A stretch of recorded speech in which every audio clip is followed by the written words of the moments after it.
69th session of the Queen's University of Belfast Literary and Scientific Society.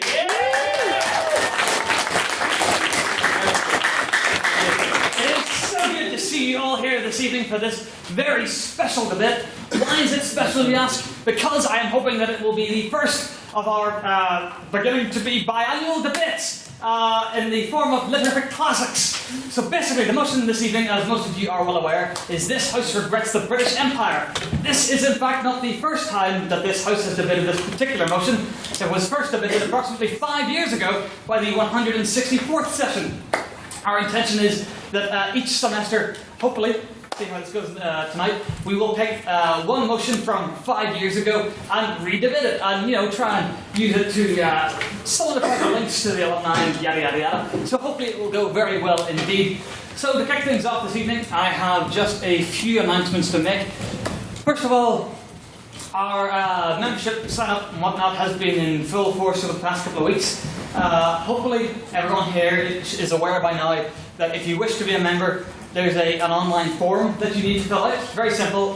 We need just a few basic pieces of information for the union, and there's a couple of other bits and pieces that are optional that we would just like to know.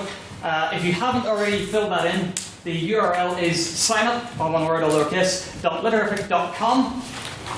Yes, hopefully you can fill that out. You can fill it out before paying. You can fill it out after, but you probably don't really want to do that because it's just advisable if you fill it out before paying.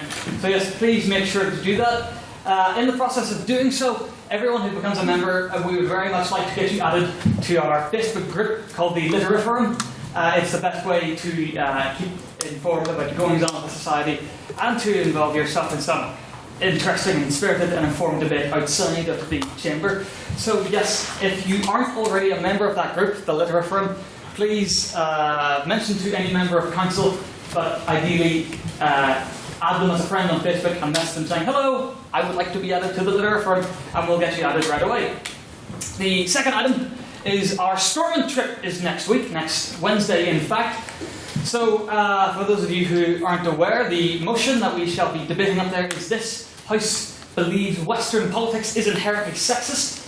Admittedly, this is one of the few times when the debate itself, the motion, is not really the main draw. It is, of course, the location. We shall be up at the Parliament building of Northern Ireland, Stormont. And yes, it should be very interesting. We're hoping to get a tour. Miss Ciara Campbell, who is not here tonight, is hopefully going to arrange that for us. But yes, so that is happening next Wednesday, the 18th. We are meeting here at 1. And our booking over at Stormont is from 2 until 4. There's no cost to come along. You just have to be a member, and also you will be paying for your own transport. But we're getting a bunch of taxis, and all in all, to get there and back will probably cost about £5. So hopefully that's amenable to you.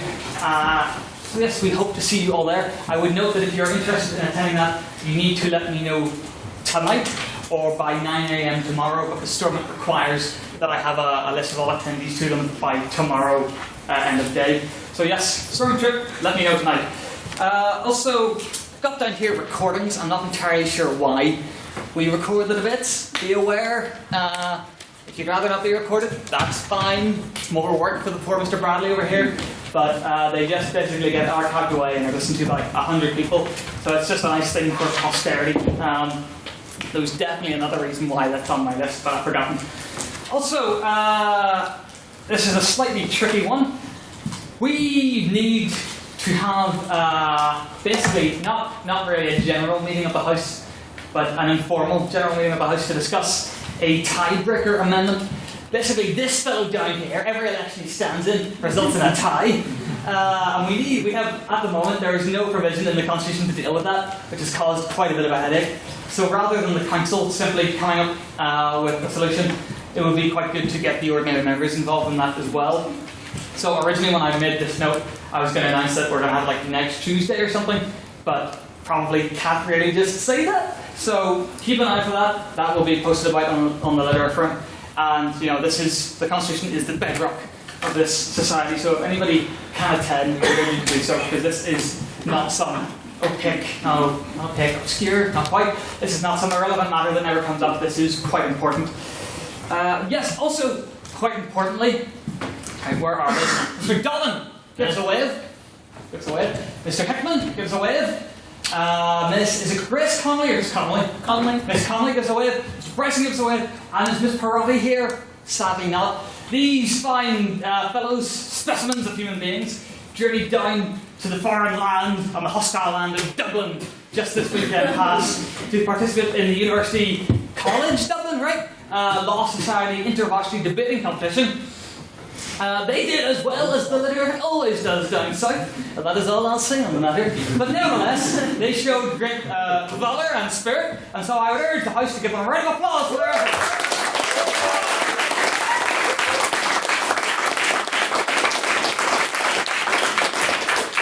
The Dubliners cheat, it's not our fault.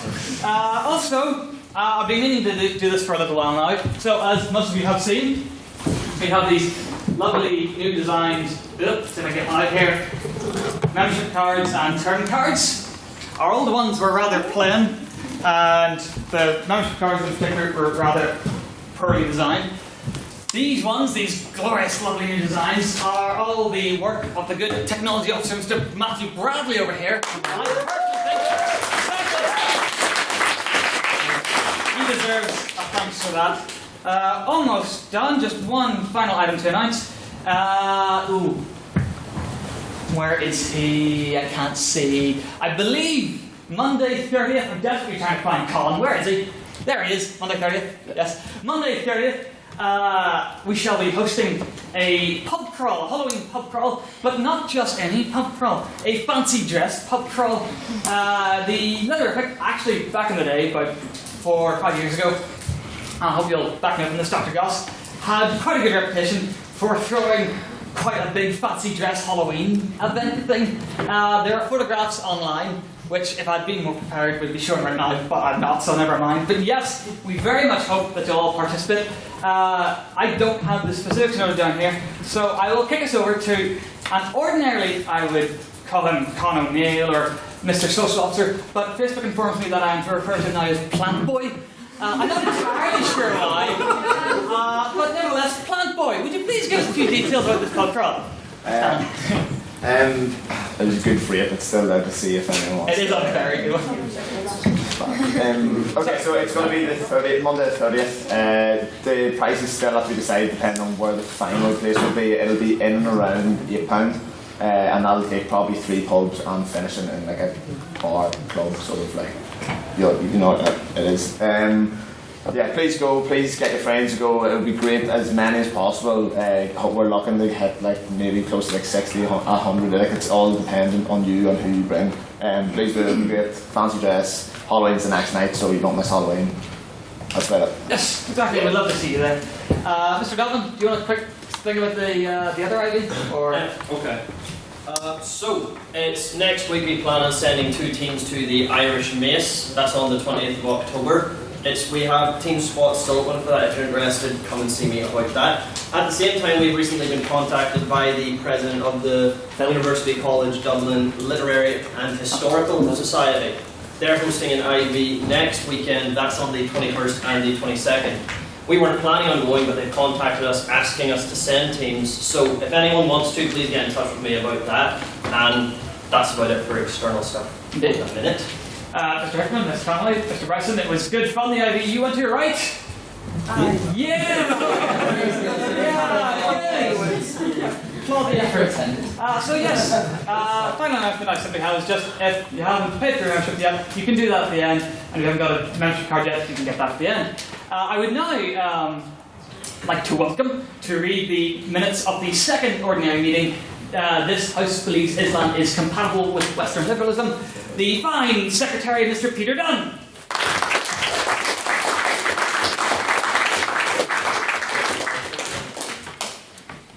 The third ordinary meeting of the 169th session of the Literary and Scientific Society took place on the 5th of October 2017, was attended by 60 members.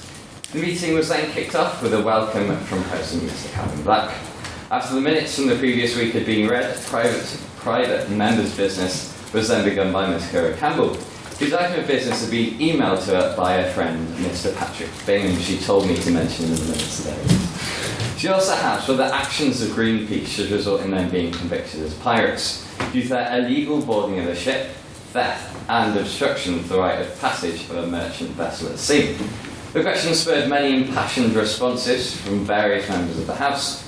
A motion was then put forward by Ms Sarah Campbell that this House would prosecute Greenpeace as pirates. The vote read 32 in favour, 11 against, and 10 abstentions. Mr Scott Moore pleaded that the House would mourn the untimely death of the elf on the shelf meme. Mr Matthew Bradley, our very own tech officer, responded from a suitably cheery quote from Doctor Who, that everything dies, and that includes memes apparently. President's questions were then begun by Mr Matthew Sullivan, who asked what the President had for breakfast.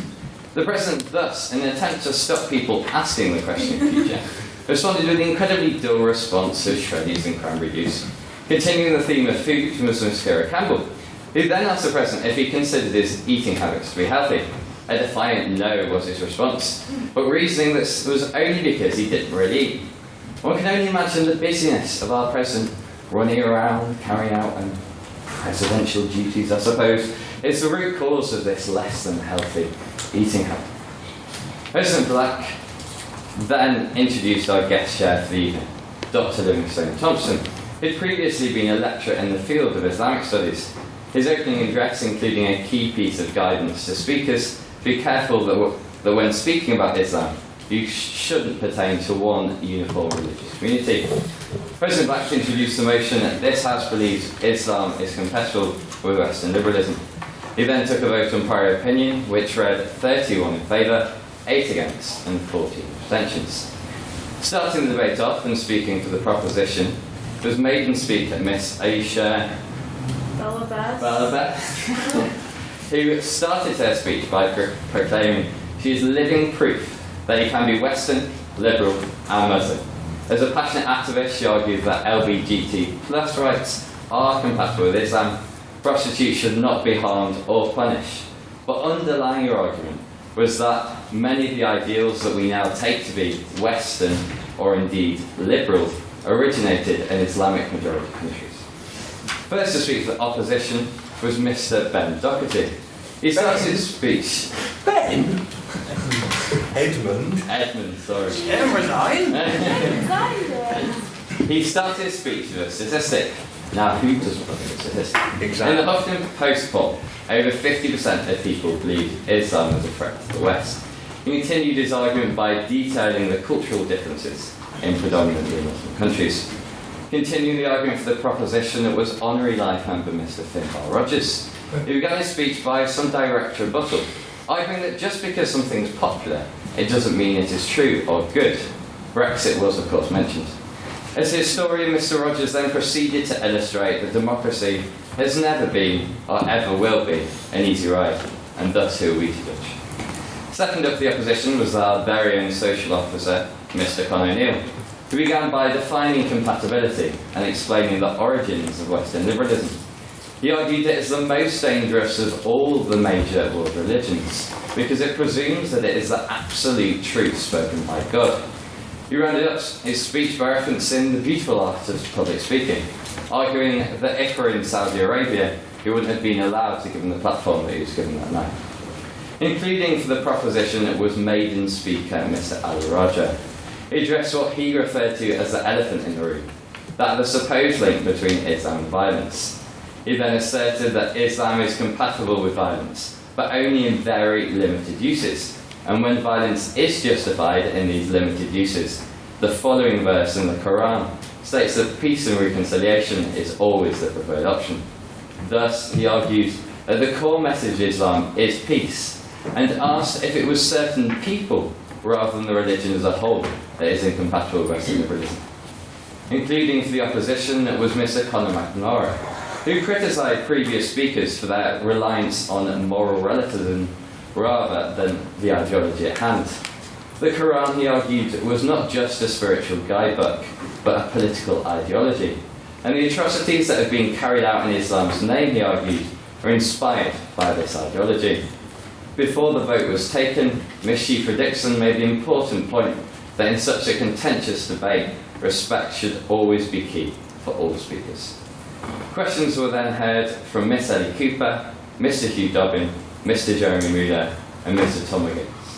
The casting vote on speaker ability for the motion "This House believes Islam is compatible with Western liberalism" read 18 votes for the proposition, 24 for the opposition, and 15 abstentions. Therefore, the motion was rejected. May I take the minutes as read? Aye.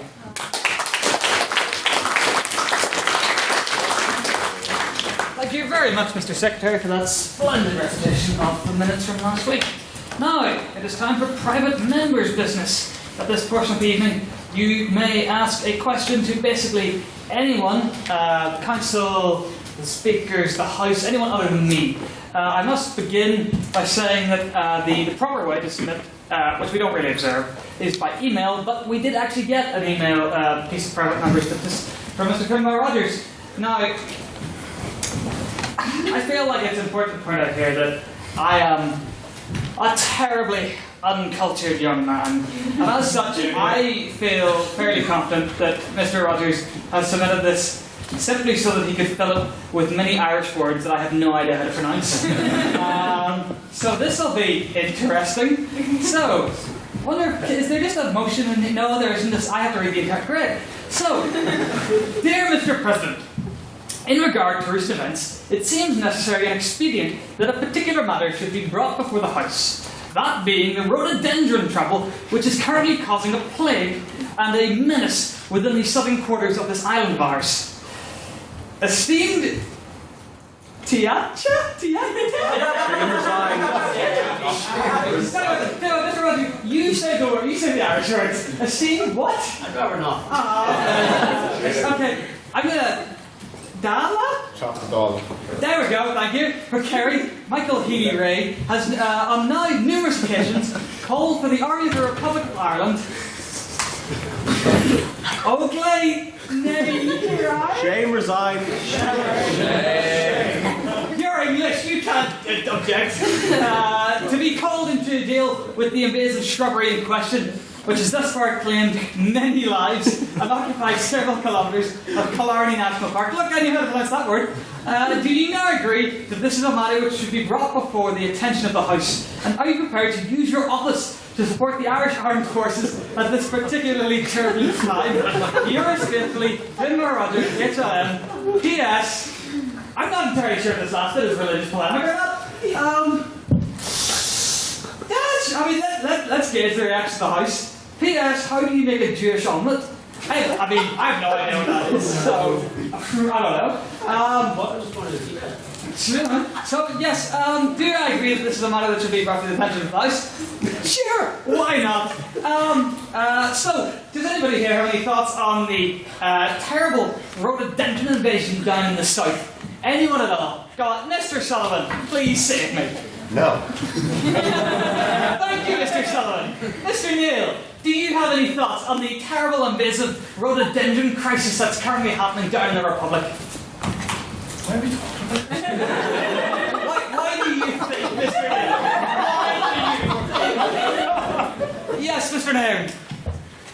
This is a very personal issue for me. Coming from the south, every night I lie in my bed and I can't get to sleep. Because all I see is the rhododendrons creeping up from my bedside and crawling into my eyes. Ladies and gentlemen of the House, I urge you to support our fine armed forces in the destruction of this menace, these foreign invaders into our land. They must be destroyed. Thank you. Here, here.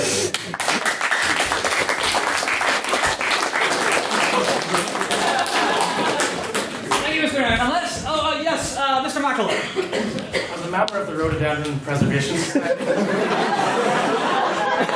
I'm framing of this motion and say we should in fact stand for the preservation and longevity of the rhododendrons of Ireland. Thank you, Mr. Mackle. Well said. Does anybody else have? Apparently, yes, Mr. Doherty. What is a rhododendron? It's an invasive menace. It's a menace, I say. I know that word song is to be protected and loved. I'm not entirely sure. More specifically? Mr. Dixon, do you have an answer to that question? Oh, well. an edible plant. And my motion to the House is that if all Irish people decided to eat rhododendrons instead of meat, the world would be a much better place anyway. So that's a proposed solution. Well, yes, we can most certainly vote on that motion after. So I think I will move the House to a vote now. So I suppose I shall make the motion. Mr. Finbar Rogers did ask if I was prepared to use my office to support the Irish Armed Forces. So I will use my office to put the motion to the House. So the motion is this House would support the Irish Armed Forces in the brutal extermination of the rhododendron threat. All those in favour, please raise your hand and say aye. Aye. Keep them up, keep them up. Keep them up. 1, 2, 3, 4, 5, 6, 7, 8, 9, 10, 11, 12, 13, 14, 15, 16, 17, 18, 19, 20, 21, 22. I count 22, Mr. Secretary. All those against the motion, please raise your hand and say nay. Nay. Keep them up, keep them up, keep them up. 1, 2, 3, 4, 5, 6, 7, 8, 9. Crash this amateur. I count 21, Mr. Secretary. And all those who wish to abstain on the motion, please raise your hand and say meh. Keep them up, keep them up, keep them up. 1, 2, 3, 4, 5, 6, 7, 8, 9, 10, 11, 12, 13, 14, 15, 16, 17, 18, 19, 20, 21, 22. I count 22, Mr. Secretary. Is that a tie between the abstentions and the ayes? Is indeed. Well then. I wouldn't know what to do in such a situation. In that case, I cast the deciding vote as the President, and in this case, I vote, as I always do, to abstain. Shame is like. So, yes. Also, let us, can I get a seconder to Miss Dixon's motion that, what was it, the island of the world? Sorry? The island of the world would be better if everybody ate rhododendron instead of meat. Ireland. Okay, this house would be better off. No, yeah, this house would be better off if we ate rhododendrons instead of meat. Can I get a seconder? I second. Second it? Okay, all those in favour, please raise your hand and say aye! Aye! 1, 2, 3, 4, 5, 6. All those against, raise your hand and say nay! Nay! I'm going to ballpark it and say 32. All those abstaining, please raise your hand and say meh! Meh! I'm going to ballpark it and say 12, yeah, 12 is going to go correct. So I believe the motion is defeated. Apologies, Miss Dixon. Are there any other pieces of private members' business? I was going to give you Miss Merritt because you did something different, but Mr. Hickman stood. So, Mr. President, may it be put to the House that we support our honourable members that are going to be travelling to Scotland this weekend, wish them the best of luck and fully support for their ventures in the realm of eggheads. Both the honourable members, Mr. Shea Glasgow and wherever Shea may be, Mr. Lily Better. yes, can I get a seconder? We'll get a little vote by acclamation, so that's just volume of ayes and nays. So, all those in favour say aye! Aye! All those against say nay! Nay! All those abstaining say meh! The motion is passed! We do whatever Mr. Hickman advises to do. Do we have any other, yes, Mr. Scott Moore? Last week it emerged that the ridicule of religion, religious polemic is prohibited under letterific rules. As a secularist, I object to this. All ideas should be open to critique and indeed ridicule, whether political, cultural, religious or otherwise. It is people that we must protect from harassment. That must be our focus. People have rights, but ideas do not. I move that this House calls to allow the ridicule of religion, religious polemic, while prohibiting attacks on people on the basis of religious belief. I appreciate your point, Mr. Moore, I really do. Especially, was it ridicule? No, what was it? You said something should be prohibited. Harassment of people. Harassment, yes, harassment. That is kind of the point of the religious polemic rule. There needs to be a distinction between the two, though. Yes, however, I do not feel that it is correct to put such a motion to the House right now. It would be much better if it was decided. Also, as the standing orders are under the sole discretion of the President, I shall consider that most certainly. Yeah, the distinction probably should be made. I agree. But good to hear. I will not be allowing it to go through right now. Just remember. But yes, thank you for your point. Any other items of private members' business, Mr. Dobbin? Yeah, so over the last week we've heard various tweets from everyone's favourite Oompa Loompa, Donald Trump. Language that is increasingly ominous with the way that he has talked about calm before the storm, having only one way to deal with North Korea, and other such comments in both his infamous tweets and in public appearances. And so I'd like to put to the House how we feel with the fact that national security is by some right now being treated as if it were some kind of mystery novel. I think that's quite a lot. Would anybody care to make a statement on Mr. Donald's statement? Yes, Ms. Belfast. Well, as one of the Americans in the room, Shame resign. I think it's really concerning. It's really weird because you never really know when Trump is saying is like a joke or something real. And, you know, it is really concerning, but it is comforting to know that Northern Ireland is 3,000 miles away, all the way across the Atlantic Ocean. And to be honest, you know, Trump is one of those people, you know, he's all talk and no games. So, you know, I think for now we shouldn't be too concerned. I think we'll have to see how North Korea reacts. Right now, probably the most vulnerable territory is Guam, because that's the U.S. territory that is closest to North Korea. So, what? South Korea? No, Guam is the closest U.S. territory to North Korea. Yeah. So yeah, you know, it's really concerning, but I think that's why we just have to keep an eye on things. And I would suggest, I know that Trump is coming to Britain soon. But not meeting the Queen, darling. That's the whole thing. That's true. But when political leaders come, you can protest them. So hopefully there will be a huge amount of protests. Yes, indeed. Thank you, Ms. Belfast. If anyone with one more question would like to say something on that matter, yes, Mr. Clark. Haven't heard from you in a while. Welcome back. Throw something controversial in about the whole North Korea issue. Appeasement has failed before. Yes, that is a right. You speak at length, so no. I'm not going to speak at length. It's going to be really short. That's what you say every time. Right, okay. No one else. Mr. Sullivan and then Mr. Perry. I feel that it's in the interests of both the government of the United States and North Korea to distract its people from actual domestic issues by pretending there's a great foreign threat. Yup. Here, here. That's so true. Mr. Perry. Can I just say I don't think this war is going to happen. I think that Rocket Man in North Korea knows that there's too much at risk from his point of view, and Donald Trump isn't going to push the button. That's the point I just trying to go to make. Thank you, Mr. Perry, and thank you for that rousing round of private members' business. We shall now move on to a rather brief segment of President's Questions. Does anybody have any questions for me? I mean, all three of you have already spoken, but you're grinning at me like a maniac, so I can't resist. Mr. Sullivan. Mr. President, Yes. unlike the elf on the shelf me, and unlike all other things, there is one thing that will never die. And that is the tradition of asking you, sir, what you had for breakfast this Thursday. Say something interesting for me. I could say something interesting, Mr. Dunn. However, that would be a blatant and bald-faced lie. I simply had shreddies with soy milk and cranberry juice, as I do every Thursday and indeed every other day of the week. So yes, that is my answer, Mr. Sullivan. Miss Vetter. What was the actual interesting thing you ate today, though?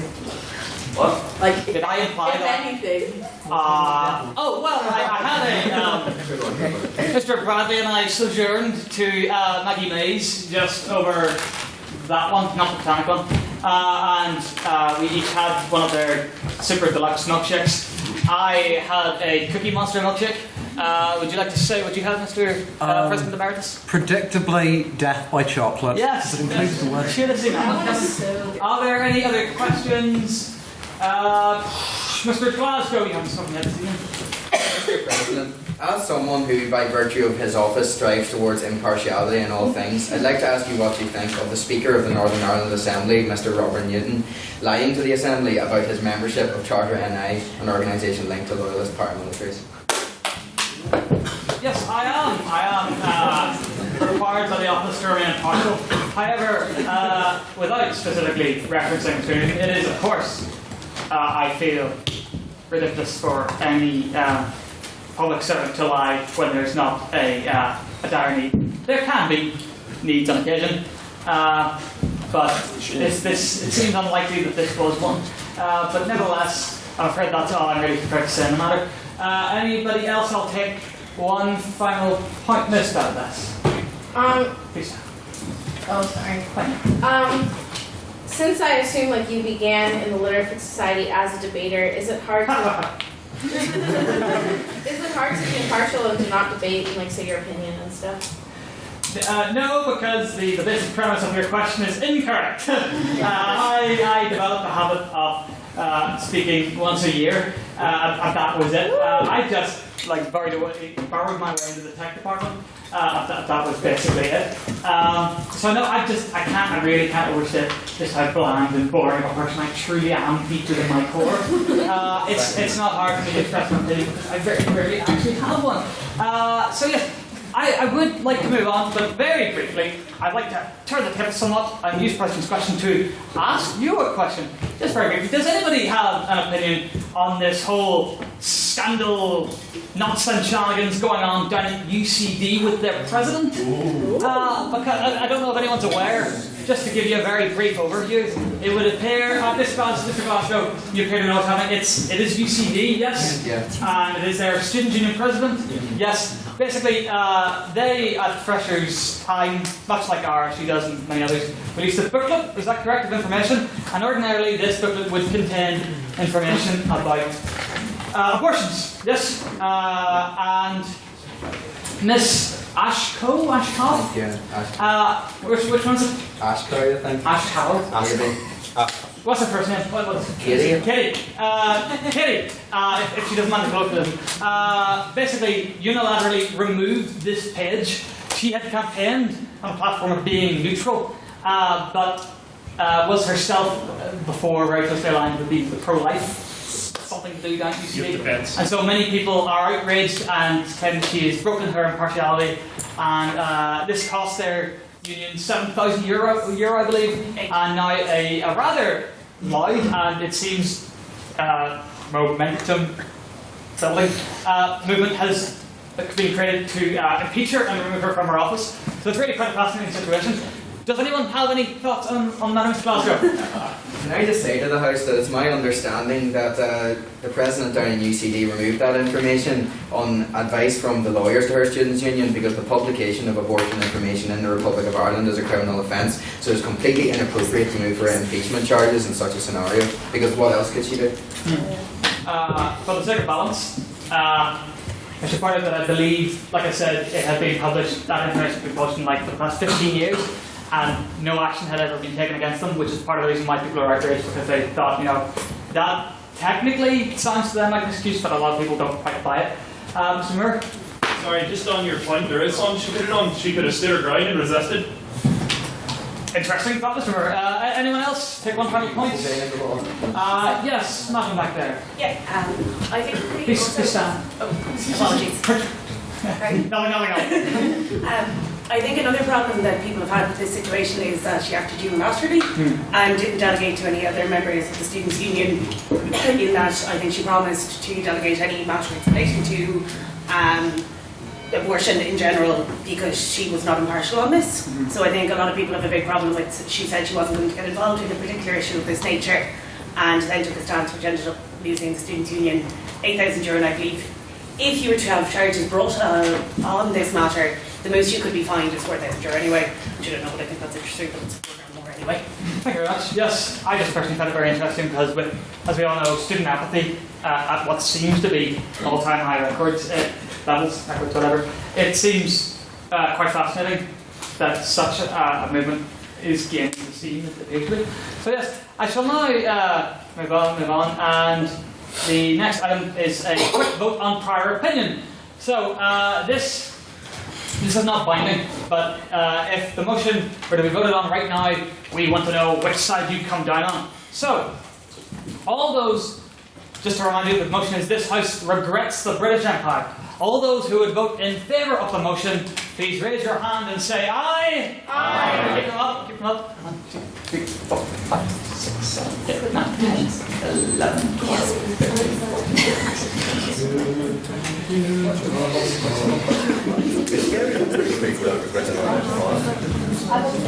37? Okay, all those who would vote against the motion, please raise your hand and say nay. Please, raise them up so I can count. 1, 2, 3, 4, Mr. Secretary. 4. And all those who would abstain on the motion, please raise your hand and say nay. Keep them up, keep them up. 1, 2, 3, 4, 5, 6, 7, 8, 9, 10, 11, 12, 13, 14, 15, 16, 17, 18, 19, 20, 21, 5, 6, 28. Excellent. So, before we move on to the debate, there's just one final item. We have a very special guest chair this evening. Our guest chair. Order. Please, I'm introducing our guest chair.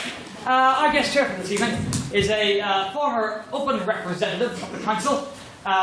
He is a current HLM and formerly a Mr. now a Doctor. It is also a former speaker at this very motion 5 years ago. It is my great pleasure to welcome our guest chair, my friend for this evening, Dr. Stephen Goss, HLM.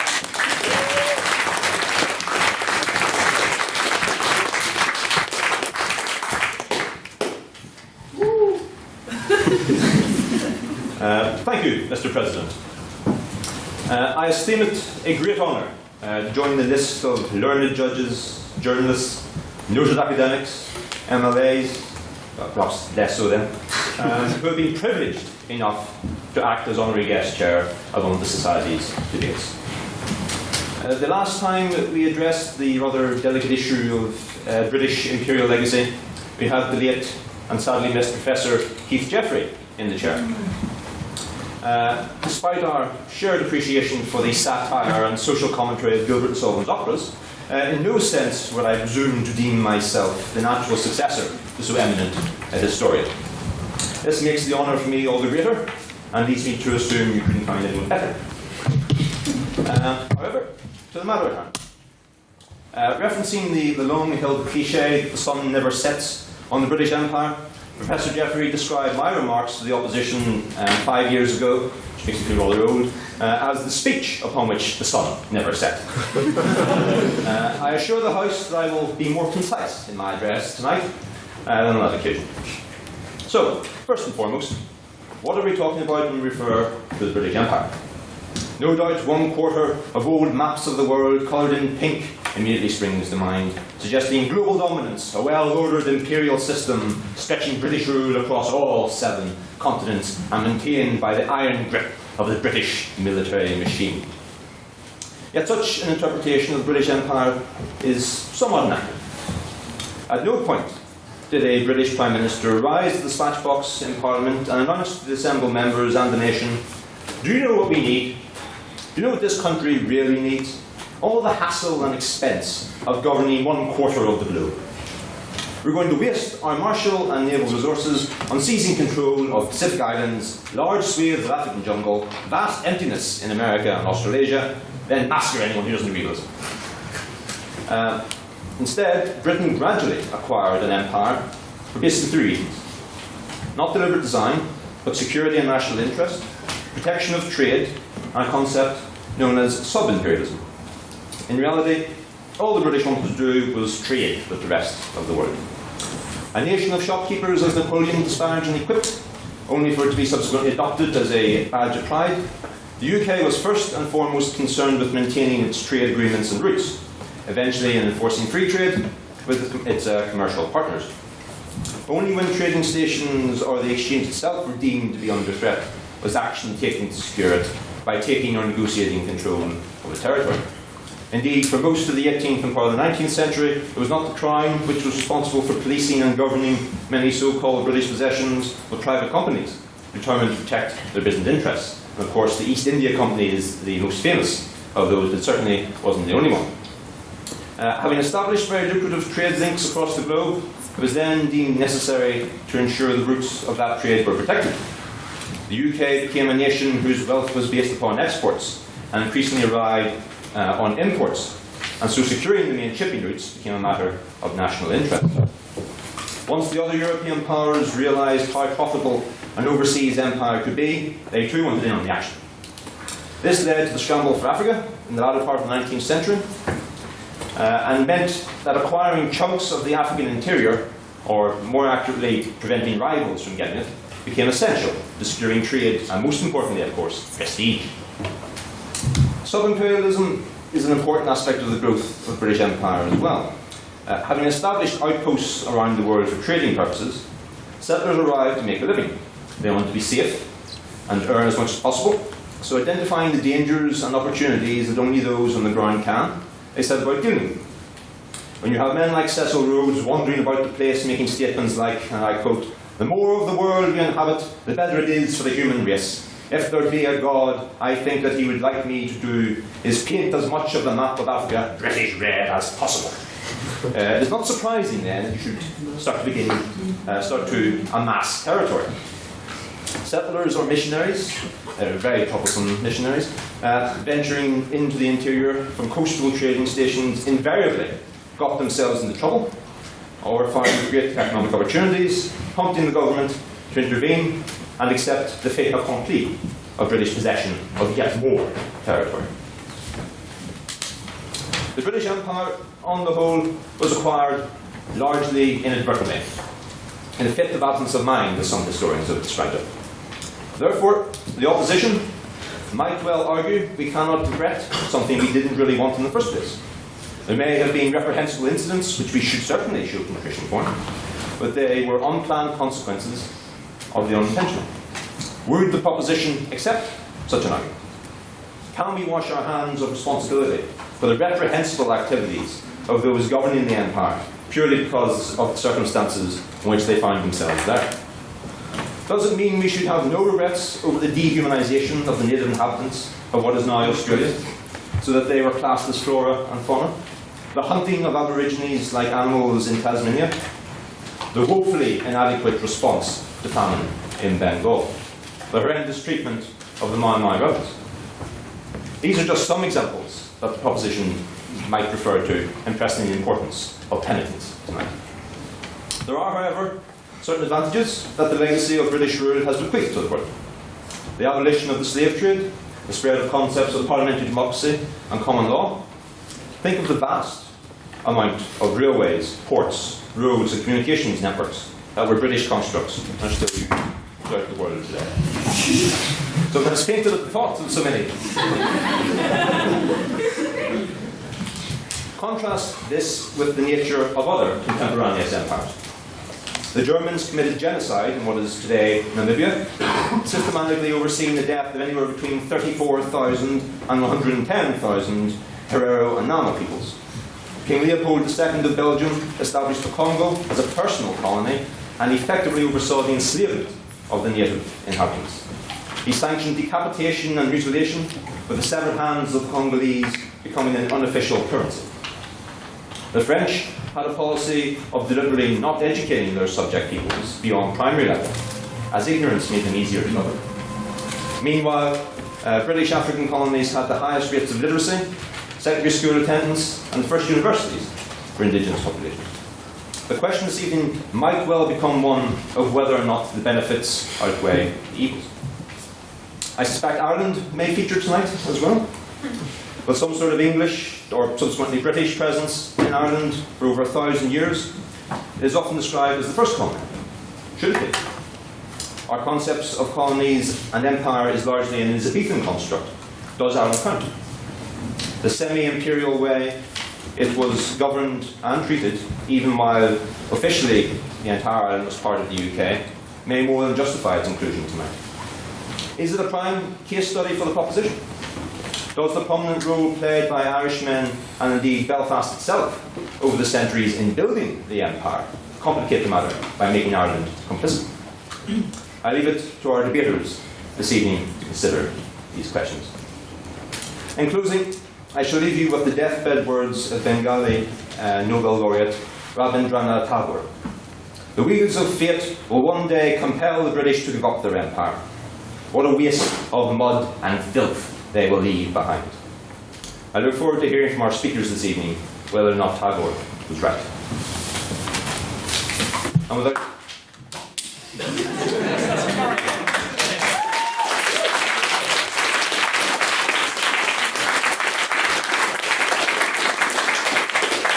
without further ado, I call upon Mr. Bryson to open the case for the opposition.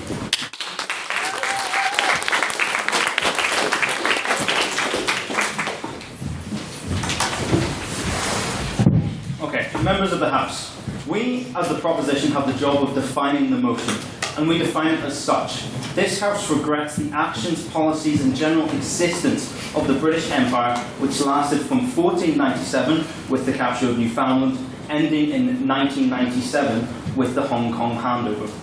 Now, this debate isn't that Britain has no regrets about its empire, or that this House believes that Britain did nothing wrong. This debate is about regretting the British Empire, so we must, as the proposition, give you an alternative to say why, in an alternative reality, the world would be a better place had the British Empire never existed. I will tell you these alternatives today and why they are better, while Jude, the second speaker, will go into more detail about British policy in Ireland and India, and Edmund, our third speaker, will sum up. We will only be talking about what made Britain an empire, its overseas colonies, so I will start with the Americas. British policy in the Americas was horrific. In North America, indigenous people were wiped out by starvation, forced assimilation, or by being massacred. No thank you. Those that survived had no property rights, no sovereignty, and no rights to their culture. This complete disregard for Native American lives and culture can be directly linked to the later American policies and wars which saw a near total wipeout of Native population and their culture. Without the British Empire, we believe that France would have taken over North America. And we believe this is better, because French policy towards indigenous people was far kinder and far more positive. Intermarriage between French people and indigenous people was far more common, and in wars between France and Britain, natives often took the French side. So the decimation of Native American culture, we believe, would not have happened had the British Empire never existed. On that point? I'll take it. I would like to add that there's a lot of speculation. I think the French were not very pleasant to lots of people in lots of areas of the empire, and also there's a good chance that the Spanish would have been the ones to take the reins in North America. Okay, so the Spanish, firstly, the Spanish Empire by that point, when we really started to colonize North America, had completely fallen apart. Its economy had completely fallen away, so that's not a point. And the fact is that French policy in Louisiana and other French colonies in New France, in Canada as well, was a positive policy towards indigenous people, while Britain's was never. In India, this would most likely have been taken over by the Dutch East India Company. Now, India suffered greatly under British rule. Money and resources went to Britain when it had been spent on art before in India. I'm actually on the wrong page, my bad, give me a second. India, yes, okay. India suffered greatly under British rule. Millions died in rebellions, famines and wars. Up to 29 million died in famines alone. Indian culture suffered greatly as well, as before money would have been spent on art and culture, while under Britain it was only taken and the culture was repressed. The alternative would have been the Dutch East India Company taking over. While this would not have been amazing either, the Dutch East India Company, due to financial reasons, would most likely have collapsed far earlier than the British Empire, and it would have given India its independence far sooner than it got its independence from the British Empire. In Africa, the British Empire didn't have a great influence either. Slavery, wars, exploitation, to name a few. No thank you. Even today, former colonies of Swaziland, Lesotho and Sierra Leone have some of the lowest life expectancies in the world. Now, all empires have this sort of impact on Africa. However, what was individual about Britain's was its policies in, I'm going to talk about three countries in specifically, South Africa, Zimbabwe and Kenya. We saw mass racial segregation in South Africa and Zimbabwe, something we saw in no other African colonies after slavery was abolished. In Kenya and South Africa, we saw concentration camps. In South Africa, we saw over 100,000 people in concentration camps, while in Kenya, we saw 1.5 million. This, again, was a completely individual British policy. In other European colonies, this did not happen. Given the fact that France and Belgium gave their colonies, their African colonies, independence on average sooner than the British Empire, we believe the alternative would be far better. I'll take it. Yeah, but they only gave up those colonies because, well, France had just been invaded and then, like, sort of went off to be in their colonies after Germany invaded them during World War II. For example, Free France was basically just all of France's colonies. The British just didn't give up their colonies that soon because they didn't need to. The French wouldn't have given them up if they didn't need to. Okay, no, they gave up their colonies because they were no longer financially actually viable at all. And France gave up the majority of their colonies in the 60s. So it wasn't anything to do with World War I and World War II. In Australia, we saw the genocide of the native population due to a British policy of making Australia a penal colony. This simply could not have gotten any worse for the native population. So no matter what the alternative is, it could not have been worse than what Britain's policy was, because this was complete and utter genocide. Now, with my remaining time, I'll try and attack arguments the proposition may convince you with. Firstly, they may argue that infrastructure and technology was brought to these countries, and this would have not happened had the British Empire never existed. Well, I want you to take a look at Japan and South Korea. These are technologically advanced countries. They were never taken over by a European power. And if we are going to go with this logic, that infrastructure and technology is worth the loss of human life, then this House would be glad that the Third Reich came, as the Nazis built the Autobahn in Germany.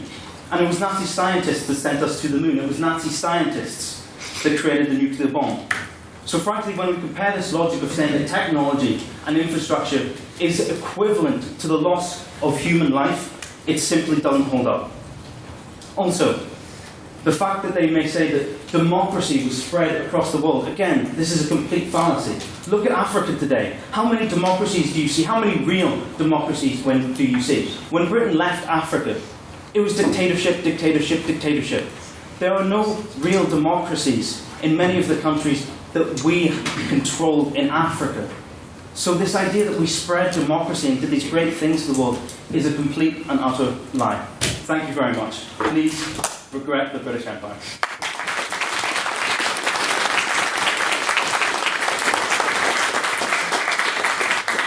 Thank you, Mr. Bryson. Before I call upon the first speaker for the opposition, I've been asked to point out that there are several seats still available. Then there's curtain one.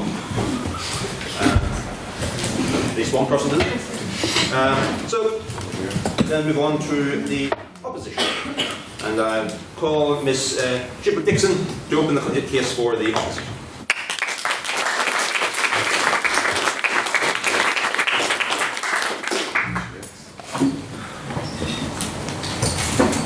Bellum omnium contra omnes.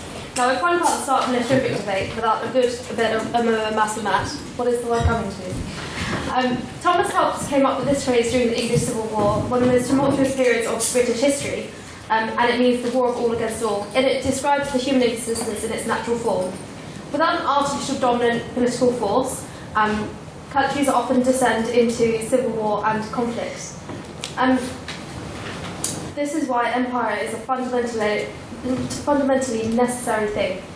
The opposition tonight will not give an apology for empire. No. We shall not defend those moral abuses perpetrated at the hands of the British. While this doesn't preclude contrition at what the British did, we shall instead praise the British Empire. I shall make 3 points to the House before Ellie goes on to elaborate the economic and international benefits of empire. Firstly, imperialism has been a perennial feature of mankind, and this is a good thing.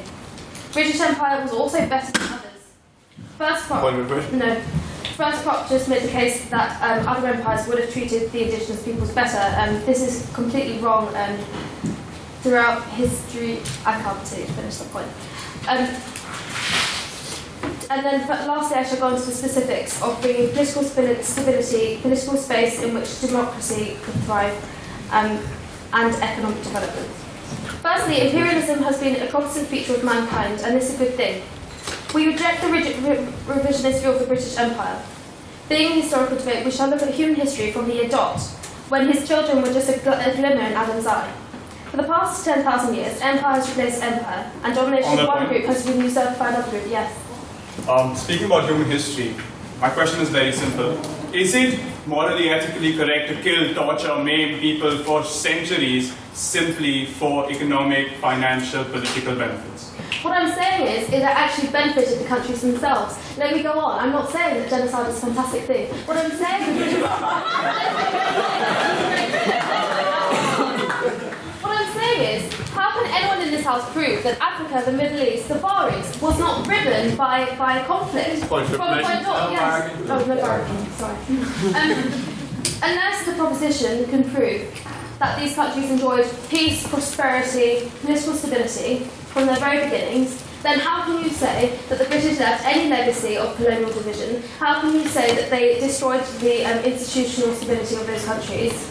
And how can you say that they brought conflict instead of peace?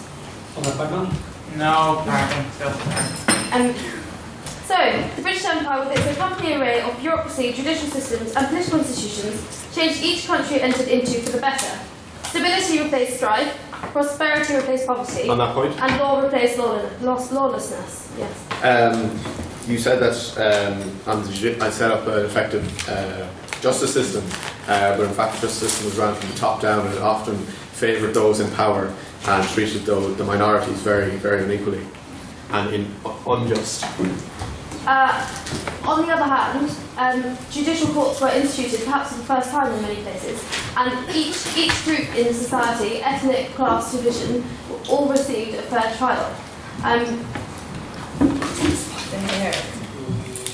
Now, you, Matthew, said, or first prop said, repeatedly, that had the British Empire not been there, others would have treated them better. I would make the completely opposite point. If we take an objective view of the empire, we must look at it in its own particular historic context. During the 19th century, European powers raced to claim land in Africa, the Middle and the Far East. This was seen as natural and even desirable, as each imperial power brought progress in the form of technological advancement, economic development, and stability.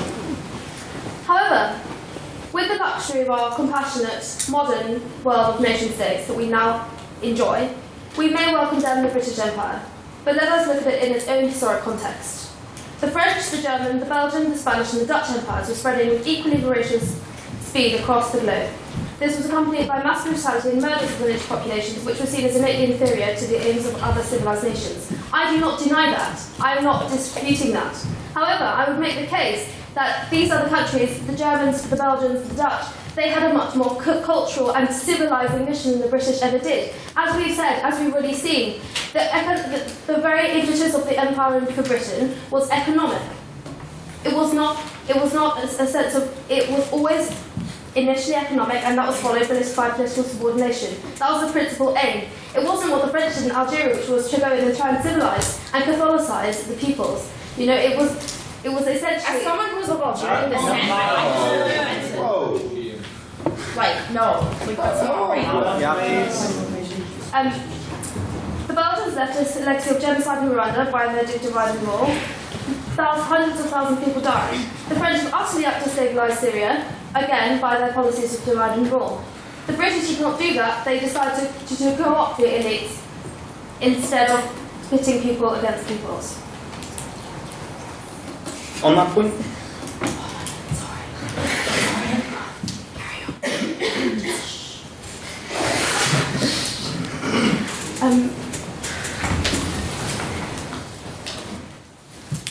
Now, the advantages of the British Empire. Where to begin? Planes, trains, technological advancement, irrigation, ports, canals, trade routes. This wasn't just beneficial to the British, this was beneficial to the people themselves. In India, for example, education was provided for all. The train system, it wasn't built by the British, it was built by Indian engineers who were taught to do so. The development we see in China, India, other former colonies around the world, where has that come from without the infrastructure? The Suez Canal in the Middle East. Would those trade routes, would that globalisation have occurred without the British Empire? I'm not so sure it would have. Now, unless the proposition can conclusively prove that countries from Sudan to the Solomon Islands enjoyed economic development, political stability and peace before British involvement, then I think the House must accept that British involvement was a good thing. And in fact, instead of a legacy of divisive and conflicted past, far from causing conflict, did not the British usher in a period of unprecedented peace and harmony? Did they not create the conditions for prosperity, for quiet living, for economic and social development? Were these countries not already driven by civil war? Instead of saying that they occurred because of the British, did the British not prevent them? Instead of leaving a legacy of conflict, may we not argue that the British Empire was in fact ended too soon? That it remained in place for another, had it remained in place for another 30, 40 or 50 years, nascent countries would be able to form their own traditions. I ask the House to regard the British Empire in its own merits and in its own time, and remove the report from revisionist view that history lends us, and examine the Empire on its own considerable achievements and in the context of an obsolete imperial world. Thank you.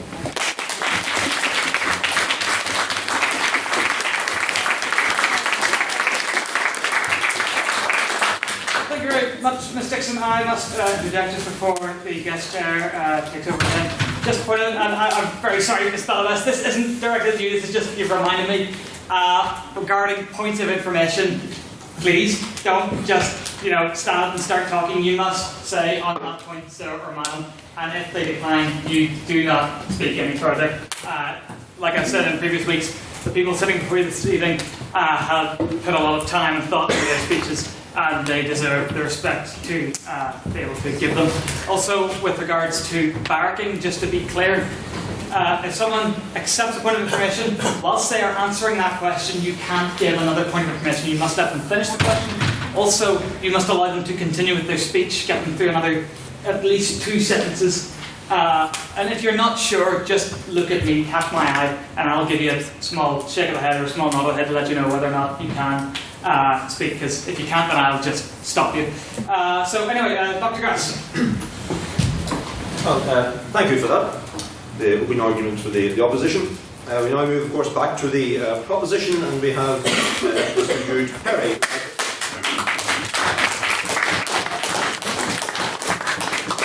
Who I'm informed is making his maiden speech to the Society.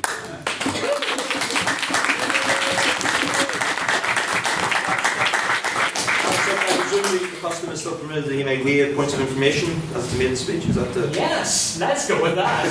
Apparently it's not still the custom, but it used to be the custom that maiden speakers could waive point of the right of the House to, so you'd like to waive your right to waive. Yeah, waive my right. Perfect. Okay.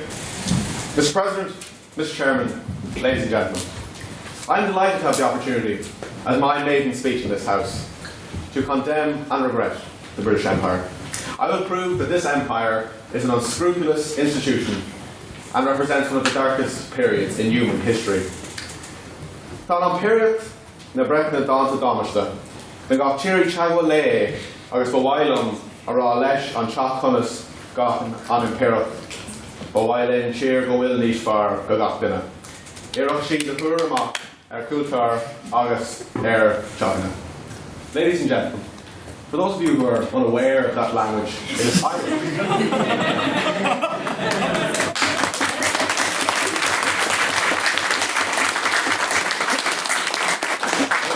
It is my native language, and the language of 4.5 million people in the island of Ireland. It is an integral part of my culture and all of our culture.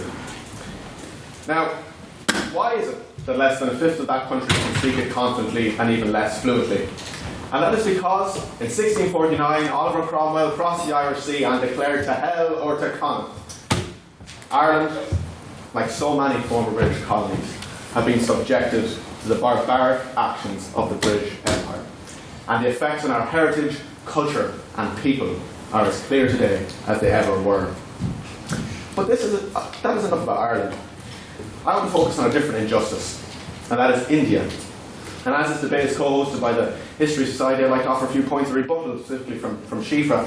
Shifra described the war of all and the prospering nations and the prosperity the British Empire brought nations, but in fact India had 26% of the global GDP and it was reduced to 3% due to constant blunders by the empire.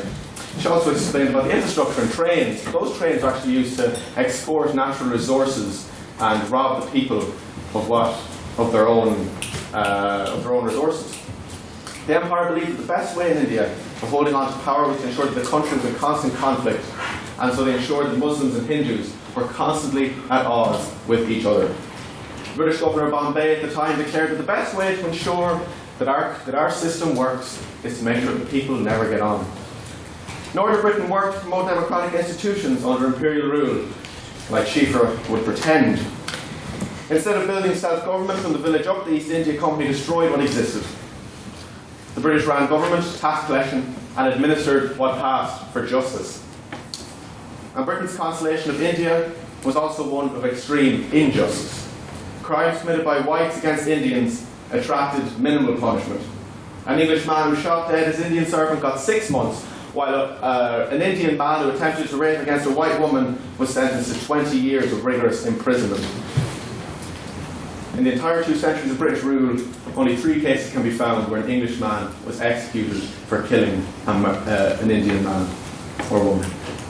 Indians were excluded from all these functions. When the Crown eventually took charge of the country, it devolved power from the top down. Unelected provincial councils whose members represented a tiny, educated elite.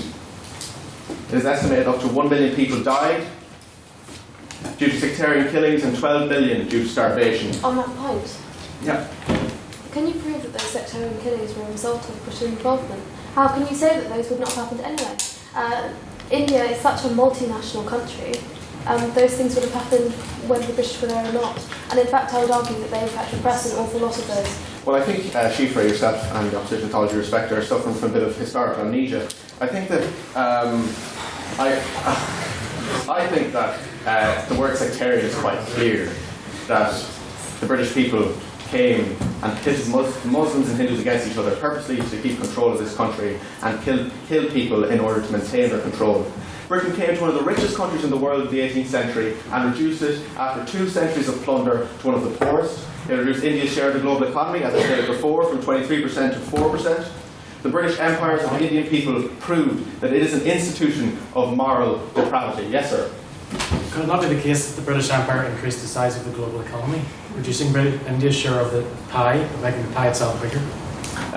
That case could be made, but the case can also be made that the British people went into India and took its resources and destroyed what stood there and what actually worked for them, because as they did have 20% of the global economy. So no, I genuinely reject that point. This House, I believe, as all fine members, would not hesitate in denouncing other genocidal institutions. So no, I believe it's high time we denounce the most malicious institution of them all. Mr. President, no, thank you. We still are seeing the effects of the empire and their constant blunders. We now, and we are suffering from Britain's plunder with Brexit even, and it's resonating today, because Brexit has to be mentioned in every speech.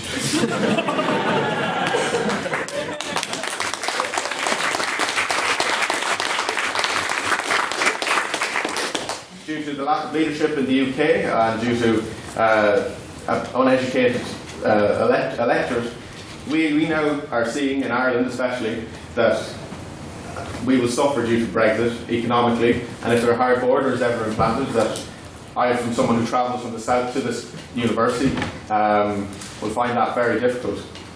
So we're still suffering, and the Great Britain are still making plunder. Thank you. Mr. President, the British Empire is a tyrannical and totalitarian institution. It is an institution rotten at the core. I would urge this House to reject its broken philosophies and take a stand against xenophobia it has imposed around the world. Gurmagh with comrades.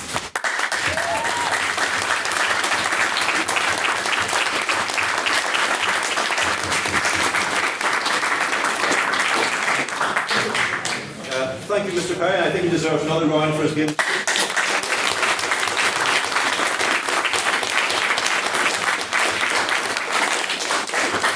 We now return to the opposition with Ms. Elliott.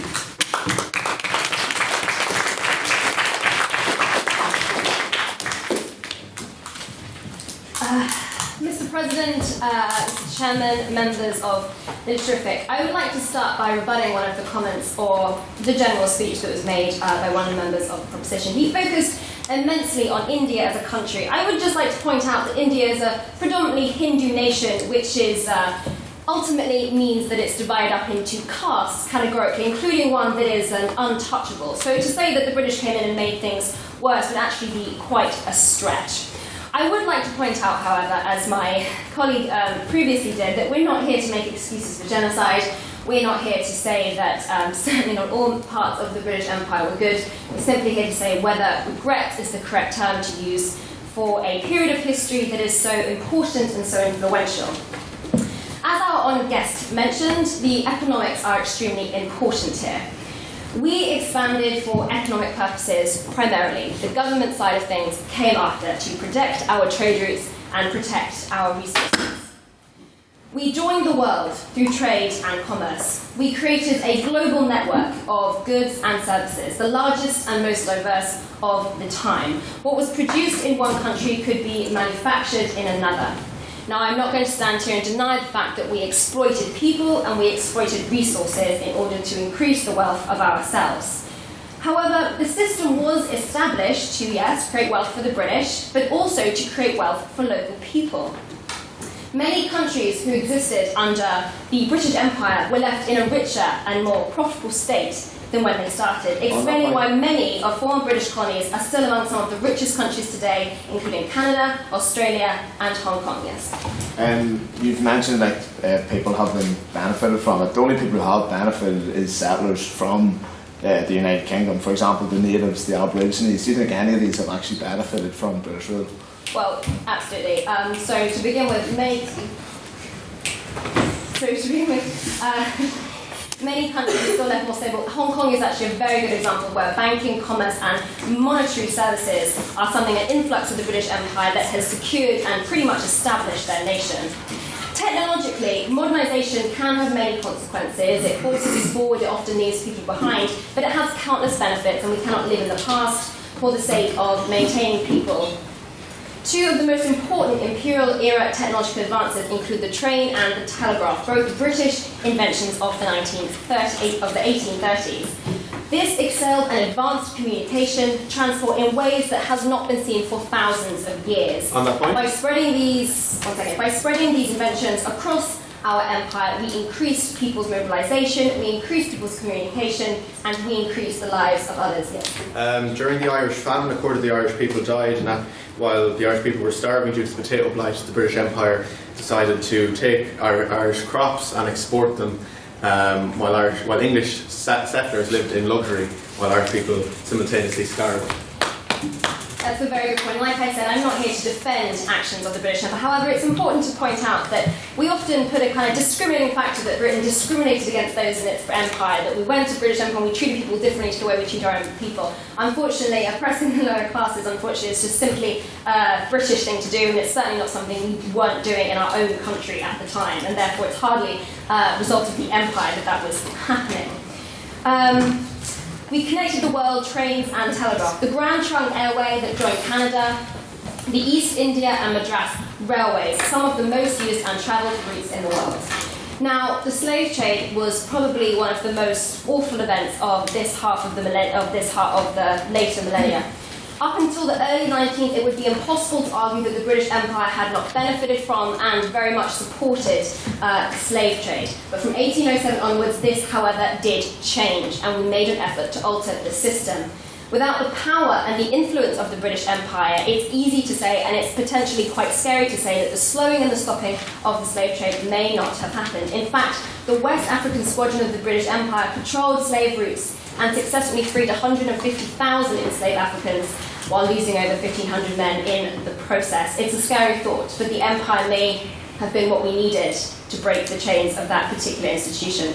Other cultural norms that we ended under the empire include the suti, which is a practice in India or in Hindu countries, which basically means that a woman has to throw herself on the pyre of her burning husband. A Hindu practice which was much practiced before the English arrived, one of the many lovely things that happened in India before we came along. By preventing this practice, many said that we were putting up an affront to Indian culture, but actually we weren't. It was a necessary act of civilized humanitarianism, and we saved thousands, if not hundreds of thousands of women. On that point, yes. you call it an act of humanitarianism, but is coming into that country and making millions of sectarian killings an act of humanitarianism? Well, I never said that was an act of humanitarianism. I said preventing women from continuing on a practice of a backwards and, I'm not going to defend our own religion in this, but a backwards religion that forced women to kill themselves, I think, was a pretty humanitarian act, yes. The English language is not the best language, nor should it ever be the only one. However, the spread and widespread nature of the English language is definitely a benefit of the English empire. The world certainly shouldn't only contain one language, but having a common second tongue, or as you might put it, a default language, does definitely improve communication. It unites and it connects people through trade and international agreements. I won't forget the day I was in a hostel in Budapest watching a Russian, a Brazilian and a Hungarian have a conversation only because of the fact that we have the British Empire and the ability to do that. When countries stand alone, they are left in isolation, vulnerable to bad weather, disease and famine, much seen by the Middle Ages. But when attached to an infrastructure like the British Empire, a support network is formed. When India suffered bad farming, Britain could intervene. When there was unemployment in When there was unemployment in Britain, workers could migrate to the Commonwealth. Everybody under British colonial rule became a citizen and was entitled to the benefits and opportunities that came with that. The British Empire was a cosmopolitan melting pot which contributed to the multi-ethnic and diverse world that we have today. I would like to end by saying this. The number of hospitals in India went from 0 to 65. Farmland was irrigated and expanded from 400,000 acres to 3.2 million. Schools from 170 to 2,900. The development and internationalisation of many British ports, and by 1900, 50,000 miles of road was built and 70,000 miles of canals. To cheesily paraphrase Monty Python, apart from the hospitals, transport, education, trade, democracy, technology, irrigation and cricket, what has the British Empire ever done for us?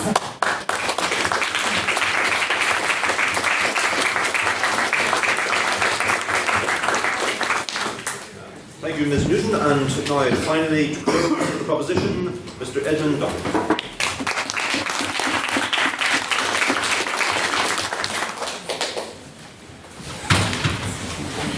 I second I've got. Sorry for sounding like Theresa May. If the F falls at the back there, you know why. I'd like to start off by rebutting a very large amount of the opposition statements, especially by starting off by saying about empire being necessary. If you look at what's happened since the end of the Second World War, countries like Japan, the USA and West Germany have managed to have very prosperous economies without having to have an empire. Alongside this, the mention of the idea of countries in peace. Admittedly, the three countries I'm going to mention, New Zealand, Australia and the United States of America, all probably had warring tribes. However, there was clearly no war on the scale of, let's say, the American Revolutionary War or the Civil War between Hindus and Muslims in India. Alongside this, the opposition mentioned the idea of the French in Syria. Well, Afghanistan was a British colony, so I think that says a lot. Also about this idea of the Indian train system. On that point? Does this outweigh the Civil War? On that point? Yes. Says a lot about what? In what context? Well, you just said it says a lot about, but I'd like you to expand on that. Okay, so in Syria we are currently facing a civil war, possibly due to a dislike of Western values caused by the influence of the French Empire. On that point? Similarly, in Afghanistan, we've been fighting the war there for a while. A very similar war was fought a century ago from the British Empire. So I'd see those as being very similar. So therefore the British Empire is at fault. Alongside especially in the Middle East, it's a wee bit harsh, and I never defend the British Empire, but here I am. For example, after the end of the First World War, there was essentially a break-up of the Ottoman Empire, which led to mass unrest and chaos. And it was actually really the French and the English who stepped in to try and create civil law and protect citizens. The war in Afghanistan was before the start of the First World War. Which one? Well, there were three of them. Alongside this, the idea about not condoning genocide. Therefore, doesn't that mean that you regret any form of genocide within which the British Empire on that point? No. Alongside this, the idea that we humanise India, I'd actually see this more as us limiting native cultures as we did to the Maoris in New Zealand, who are effectively now subservient. No? As we did to the Aborigines in Australia. Both of these tribes are now effectively less than 5% of the population of each of their countries and have been heavily marginalised, similar to the Native Americans in the USA. In New Zealand, actually, the indigenous peoples, the Maori, actually have one of the best representations of indigenous people in a colonised country in the world. On a state level, however, there is a very large amount of disagreement and, in all cases, of racism from the white, non-indigenous peoples. Alongside this, I'd like to mention the idea about not spreading democracy, because, well, the British Empire did not spread democracy. What we spread was the idea that we rule a very large amount of ideas. Effectively, as was said earlier by my colleagues, you look at the African colonies, Nigeria, say, is it a democracy when there are dictatorships in these countries, high levels of famine now, that can clearly be linked to the British Empire? On that point? No. Alongside this, going back to the idea about Indian culture and the idea that it has grown, as in reference to things like hospitals. It's hard for a culture to grow and progress when it is in fact being repressed by an empire whose sole motive is to get some tea. On that point. Also, this idea that we need to kill people to give them technology. Do we really need to? I would say not.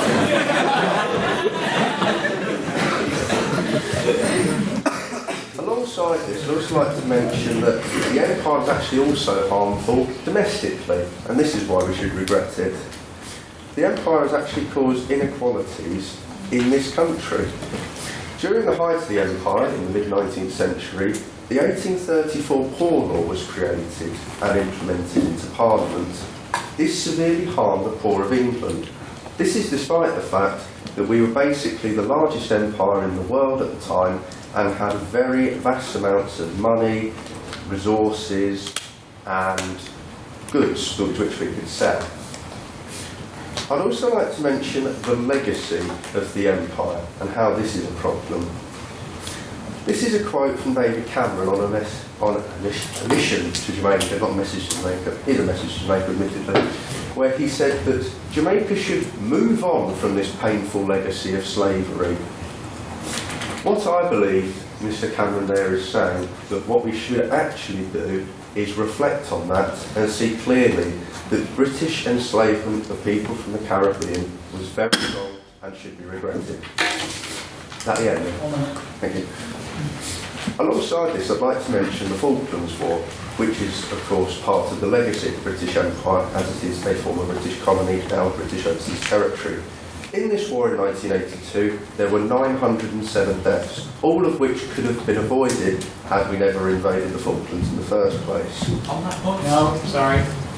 And finally, I would like to end with the expansion of sport, which I find very annoying because what it has given the Indians a chance in cricket for and the Australians and New Zealanders a chance in rugby for is to beat all of the four home nations every single summer. Thank you.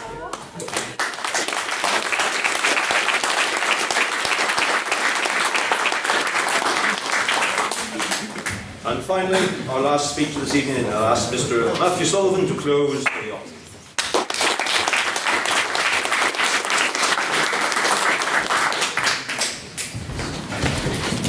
All right, well, as third opposition, I get a really great role, because instead of getting to make any original points, I instead...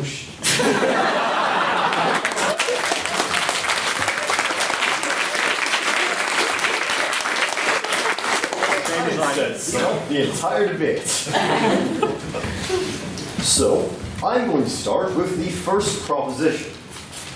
Now, when we start with the first proposition, they start with India, and claim that if the British had never gone into India, and hadn't kept India until around about the end of the Second World War, instead the Dutch East India Company would have gone in. That's a real thing. Apparently people don't know that though. So the Dutch East India Company, instead of the British one, takes over all of India. That is to say, a giant corporation takes over all of India. Instead of being subjugated by its empire, like the British East India Company was, it just sort of stays there and for some reason collapses on its own, though it's never explained how this would occur. I think it's a lot, no thank you. I think it's a lot more likely that it would just sort of continue to be some horrible corporate state. Next, we talk about South Africa, and how, admittedly, the British did invent the concentration camp there. We separated native peoples from the new white populations, but while this is terrible, I don't really think it compares to the absolute atrocities committed by other European colonial powers in Africa. An example given was that when Leopold from Belgium came in and decided to attack the Congo as his own personal colony, the hands of Congolese people became, because you could get a bounty for them, ended up becoming some sort of a horrible currency. No, thank you. I think it's safe to say that while the British Empire did terrible things, the things they did are kind of eclipsed by the things that other empires did, and would have done more so had the British Empire not been there instead. On that point? No, thank you. Next, we come to the second for the first for the opposition. First opposition begins by telling us that imperialism is a constant feature of mankind. Pretty much since civilization existed, there have either been empires or people who were part of these empires. They rebut the proposition's claim that the other empires would have been better, which is what I was just getting into there. No, they weren't better, and in fact, they were much worse. When the British went into places, while again they committed atrocities, they left these places being the former colonies with the highest literacy rates, the ones with the most hospitals, the ones with the best infrastructure. Whereas, as an example, the French intentionally left native populations in ignorance, because then it's easier to rule them. They mention how, no thank you, the British brought about standard judicial systems to all of the countries under its rule. For example, in India, where there were certain practices like wives having to burn themselves in the funeral pyres of their husbands. Incidentally, not a thing anymore. Incidentally, who banned it? That's right, the British Empire. On that point, sir? No, thank you. Finally, they go on to say that it's very easy to condemn the British Empire from the lofty ivory towers of our modern age, with our democracy and our liberalism. They bring it back into historical context. The entirety of Europe was colonizing everywhere that they could. And if it wasn't the British, it would have been them. And they would have been worse. Because the atrocities that they visited on native people were far worse than the ones the British Empire did. No thank you. I move on to the second speaker of the proposition, who reminds us at first of Cromwell and the atrocities that he visited on the Irish people. Now, while I'm no fan of Mr. Republican dictatorship genocide man, I don't think it's really fair to consider Ireland to be part of the empire, though I admit that's probably a contentious point.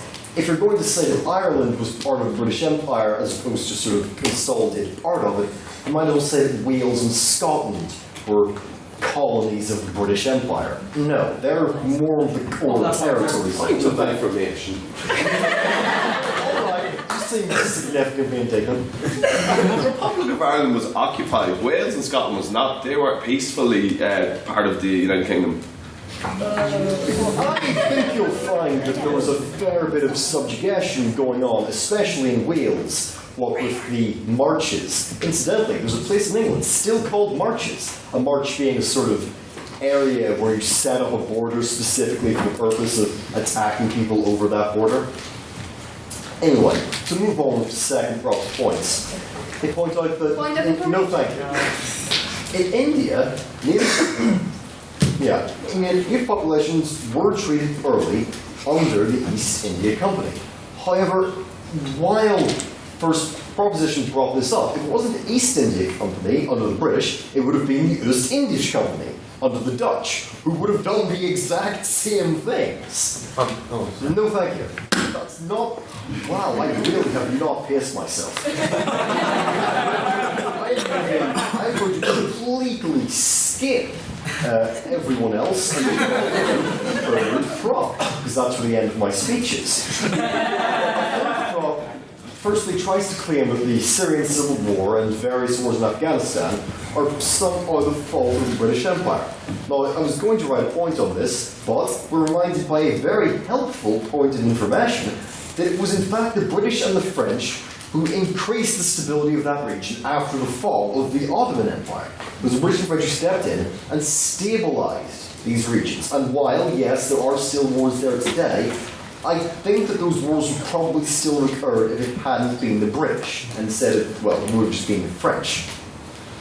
Another point of information reminds us that the Maori people of New Zealand have, in fact, some of the best representation of any people in any former colony.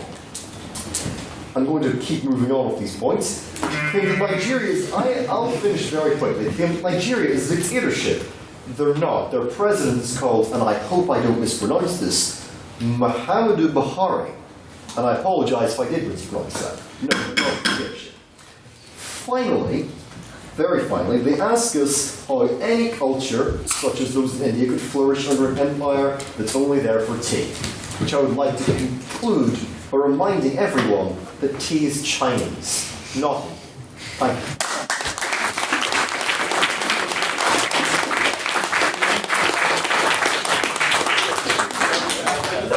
Both sides of the arguments that have been forward this evening, and now I call upon the President to take questions from the floor. Thank you, Mr. Chair. We shall endeavour to have this wrapped up by 1:15 the latest. So I'm thinking 10 minutes for questions, about 5 minutes for Dr. Goss's closing remarks, and then vote, and then off to the pub. The pub we shall be visiting this evening is Woodworkers. As per usual, if you'd like a mounted card or whatnot, stay behind. Otherwise, Con over there, gives us a wave, Pant Boy, will be amassing people outside, and will leave whenever he deems there is a large enough number. So, okay, yeah, I presume you've got the first question. So, does anybody have any questions for the proposition, Miss Belfast?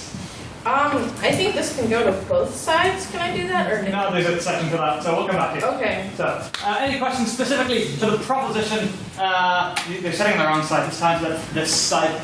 Mr. Glasgow. I think when we're looking at history, we have to take a sort of balanced view. Looking at Ireland and looking specifically at this part of Ireland, to paraphrase the proclamation of the Irish Republic, I think it's true the British Empire did foster divisions carefully fostered by an alien government. But we've also got to look at the other side. This university was founded by the British with the patronage of Queen Victoria to facilitate the education of Catholics in Ireland. And we wouldn't be sitting here today if not for that. If we say that we regret the British Empire, do we also regret this university? Thank you, Mr. Glasgow. Just before the proposition responds, I'd like to point out that I have many Irish friends. I really do. I swear. Yes. Would anybody from the proposition like to respond, Mr. Perry? Is it there yet?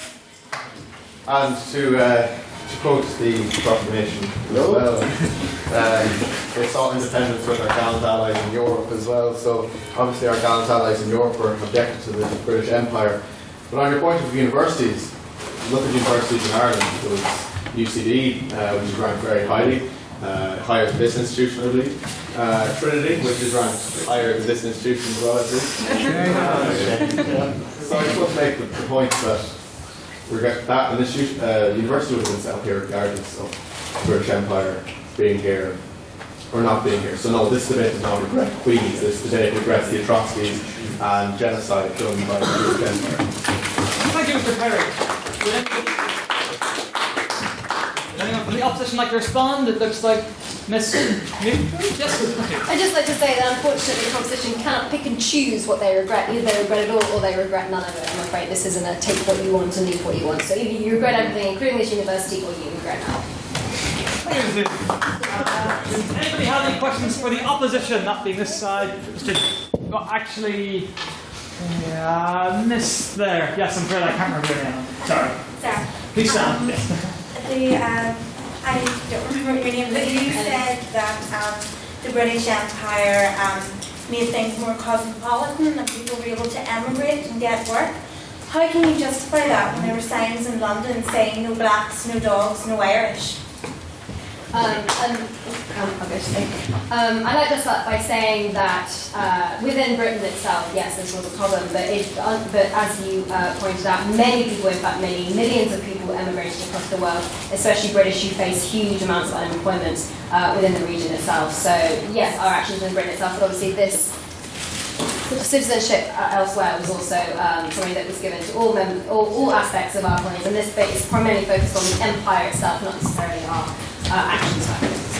Thank you, Mr. Newton. Would anybody from the proposition like to respond? You don't have to, but the option is there. Mr. Bryson? Oh, well, I'd simply like to say that the citizenship was granted to them very late in the empire. There was many people who were in the empire who were simply killed as they were told that they weren't important and that their cultures weren't important. So the idea that they were all given citizenship and jobs is frankly maybe true very, very late on, but for the vast majority of the history of the empire, it's completely untrue. Thank you, Mr. Bryson. Any questions just generally on the motion? I believe Ms. Belfast had one. Ms. Belfast, just for the sake of time, you have 1 minute and I'm counting. Both sides sort of made this argument of like, well, if this country hadn't colonized, another country would. So for sort of both sides, why can't you imagine a world with no colonialism? I'm not saying no empires, because empires have existed before, but why can't you imagine a world with no colonialism? I do see this as the best system. Beautifully succinct. I'll take the... I'll get to the opposition first. Ms. Dixon. We're not saying that empire is to be desired, we're saying it's a fact of life. We're saying it's deeply rooted in human nature to dominate and subordinate other people. We love them for that.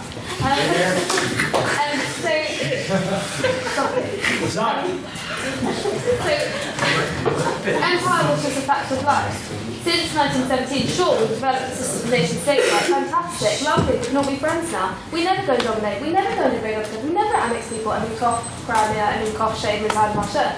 But I'm not saying empire was necessarily good, I'm saying it was a fact of life, I'm saying it was a necessary evil, in fact, to stop conflict. How do you think that we have peaceful societies? Because we have a government who can dominate us all and put us in prison if we do anything naughty. Just think of the empire as a form of that, almost. It's almost, if you like, world government, right? Not world government, form of world government as a bid to establish peace in different colonies around the world. Thank you, Mr. Dixon. Would anybody from the proposition like to respond? Mr. Doherty. I think what the opposition is trying to say there is that none of us should have free will and we should just listen to whoever governs us, which I don't really find. We said that we should just have people that rule us and make sure that what we do, make sure we go in jail, when that seems quite oppressive to me, because why should a select few decide exactly what we should have to do? Unfortunately not, but if you're really clever, you can work it into your answer to the next question. So, thank you, Mr. Doherty. Does anybody have, this is probably the last question for Prop abstaining, so whoever the most enthusiastic gets this one. Does anybody have any questions on the proposition not being this side? No one? Yes, sir. Yes, sorry, the third speaker said about the Falklands War being a reason against the Empire.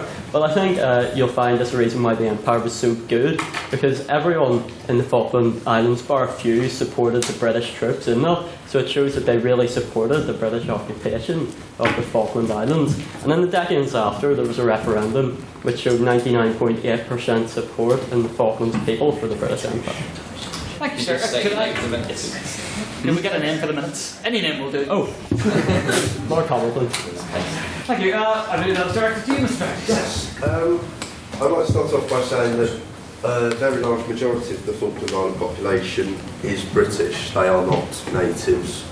And as well as this, it is a very, very small island with a population of certainly less than 50,000, I believe possibly less than 10,000, and therefore it is insignificant as a country compared to somewhere like India or America or Australia or New Zealand.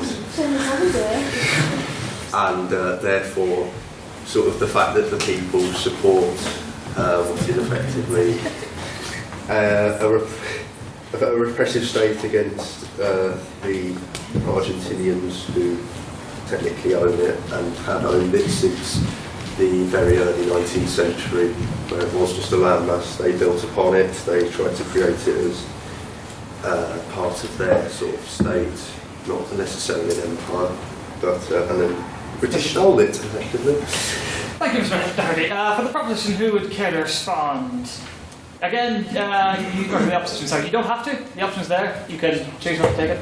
Ms. Newton. I'll have to respond by saying I don't think anyone in the Falkland Islands would appreciate you calling them insignificant. I think that pretty much sums up what he said there. And in terms of the free will thing, I believe that the majority of us here would say that we have free will, even though we live under a government that can imprison us when we choose to impart our free will onto others. I think that makes us a country of oppressed people. Thank you, Ms. Newton. And one last question for the opposition. Who would like to ask a question to this fine side of speakers? Anyone at all? Going, Mr. O'Neill. Miss Perotti, actually. Apologies, Mr. Fatboy. Not going to let this die. I don't want to fall into a relativism here, but I will fall into it.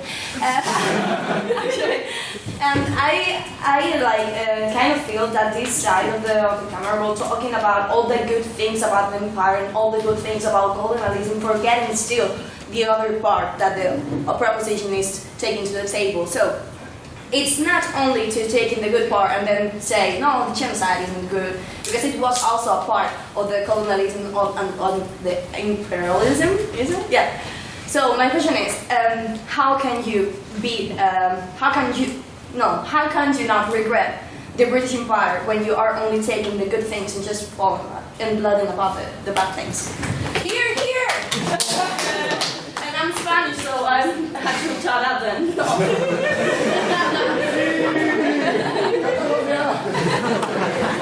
Thank you, Miss Perotti. Is it Miss Dixon or Miss Newton or Mr. Sullivan? I honestly can't tell. Mr. Sullivan, you go to Mr. Sullivan. Well, I do get your point. I mean, I, in general, regret imperialism. However, I think that the benefits that we've spoken about are relatively specific to the British Empire, more so than to other European empires. And I feel that, yes, there are terrible things happening in the British Empire, and I do feel that in general that outweighs the good of that. But I feel that if it were not the British Empire, it would have been the French or the Germans, the Dutch or the Spanish, the Portuguese, or you get my point, and they would have been worse. And then the benefits would have then the negatives would outweigh the benefits even less. And that's why it's better that it was the British Empire than anyone else, even if it would probably have been better if it wasn't anyone. Thank you, Mr. Sullivan. Would anybody from the opposition care respond? We didn't make an argument against the fact that there was colonisation from other countries. We were simply stating, and we gave you many examples of individual things that Britain did, the camps, the racial segregation. You simply said that, oh, well, other empires would do worse, without giving one single example, without giving one single policy. We gave policies, we give examples, and that's it. Thank you, Mr. Burton. And the final question for this evening, the abstaining point, and I'm going to be timing each and every one of you, so you get a minute each. It looks like it's Mr. Dolan then. A lot of the debates that transpired today required a lot of comparison. So I'd like to ask both sides of the House here that without making comparatives, wholesale as history had transpired, and without speculation that I really don't think we're in a position to make, given the intricacies of history, ask both sides without that comparison why they thought that the British Empire left the world either a worse or a better place. Thank you, Mr. Dobbin. The opposition responded first to the neutral question last time, so this time it shall be the prop. Who from the proposition would care to respond? Mr. Perry? Sure. Actually, I agree with you, Hugh, that this debate has been a lot of speculation, but not from our part, from the and I think this debate is quite simple. Does this House regret an institution that built itself upon slavery? Does this House regret an institution that exploited people's resources and robbed them of their resources? And does this House regret genocide? Because that is what the British Empire built itself on. And this debate is quite simple. Well, they offer speculation, we offer concrete facts. We're showing the facts, well, they have no facts to show for their side. Thank you, Mr. Perry, for that wonderful.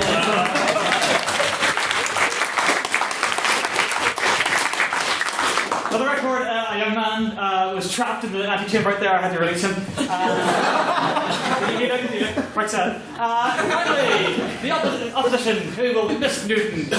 I'd like to say I think you're quite right. We should work on facts. And looking back from the position that we are at now, we can make the deduction that there's a good chance that we wouldn't have ended the slave trade without the British Empire. We may not have won World War II. We probably wouldn't have ended the Ottoman Empire either. So given all of that, and given the world that we are in now, I think it is fair to say that there are certainly, we shouldn't regret something that has been so influential in the world that we live in today. And so I think it's important to take genocide as I think as a historian myself, I think it's important not to look at things in such a narrow view, and it is important to look at the wider picture, which the proposition has in many cases. They're mainly focused on specific events, which I think is a bit of an oversight on that. Stay here.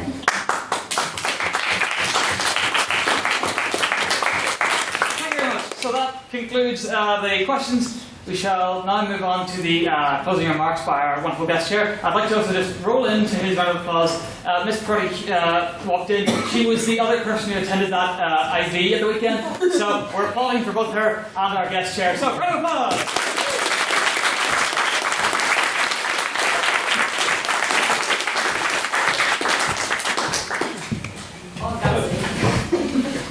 Thank you, Mr. President. At the start of my opening address, I suggested that the legacy of British imperialism was somewhat delicate. I think we've got a sense tonight just how raw it is still from the exchanges this evening. We had some very good, very interesting points from both sides. The proposition started off with a somewhat speculative, despite the last remark we made, speculative speech on why the world would be better without the British Empire. Nonetheless, we did hear about the 21 million who died under the Raj, racial segregation in Africa, the fact that rights weren't universally enforced across the empire.